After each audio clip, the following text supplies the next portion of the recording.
दोस्तों, अगर अभी तक आपने चैनल को सब्सक्राइब नहीं किया हो तो सब्सक्राइब कीजिए और बेल आइकन को जरूर दबाएं ताकि अपडेट पाएं सबसे पहले। नमस्कार दोस्तों, मैं हूं आपके साथ निशा नामदेव। आइए नजर डालते हैं इस वक्त की बड़ी खबर की ओर।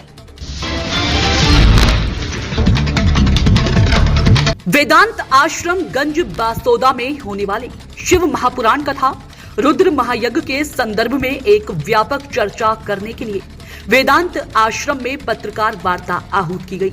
इस पत्रकार वार्ता को संबोधित करते हुए श्रीमद जगत गुरु अनंता आनंद द्वारा आचार्य डॉक्टर स्वामी रामकमल दास वेदांती महाराज ने बताया कि शिव महापुराण संपूर्ण लोक के कल्याण का पथ प्रदर्शित करता है। इस पुराण श्रवण से हमें यह मालूम होता है कि संसार नश्वर होते हुए भी प्राणी को धर्म अर्थ काम मोक्ष को उपलब्ध कराते हुए मुक्ति का मार्ग प्रशस्त करता है। भगवान शिव एक ऐसे देवता हैं जो संपूर्ण ब्रह्मांड की उत्पत्ति, पोषण तथा संचार करने में समर्थ हैं। भेदभाव रहित भगवान शिव संपूर्ण मानवता को एक सूत्र में पिरोते हैं।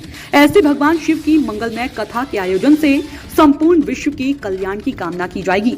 7 दिवस चलने वाली शिव महापुराण की कथा के मध्य में शिवलिंग प्रादुर्भाव, श्री पार्वती जन्मोत्सव, शंकर के विवाह महोत्सव की अति भव्य झांकियां भी दर्शाई जाएंगी, जिन्हें साकार करने के लिए वाराणसी वृंदावन से कुशल कलाकार बुलाए जा रहे हैं।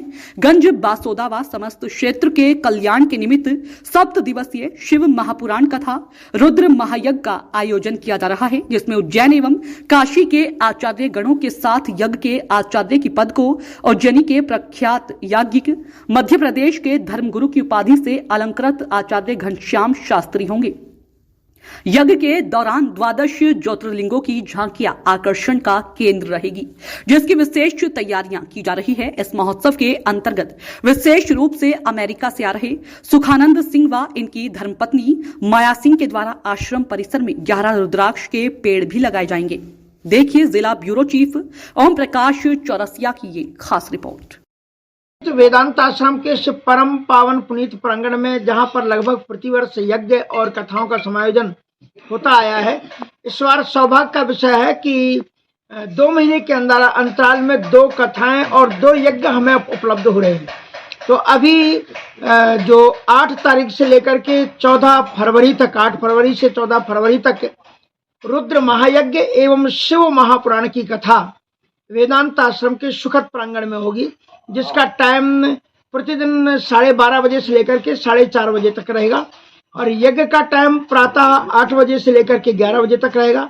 साथ साथ में विशेष आकर्षण के रूप में कथा के बीच में जो हमारे वाराणसी से बड़े अच्छे संगीतज्ञ कलाकार हैं वे रहेंगे, जिनके माध्यम से सुमधुर भजनों के माध्यम से कथा का अत्यंत सुंदर प्रस्तुतिकरण हमारे श्रोताओं के सामने किया जाएगा।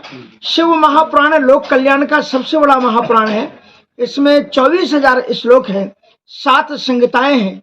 इन 24,000 श्लोकों में, 7 संहिताओं में लोक कल्याण के वो कौन कौन से महत्वपूर्ण सूत्र हैं जिन पर हम अपने जीवन में, जिन्हें उतार करके हम अपने जीवन को सार्थक और कल्याण में बना सकते हैं, इनका संदेश देने का हम प्रयास करेंगे।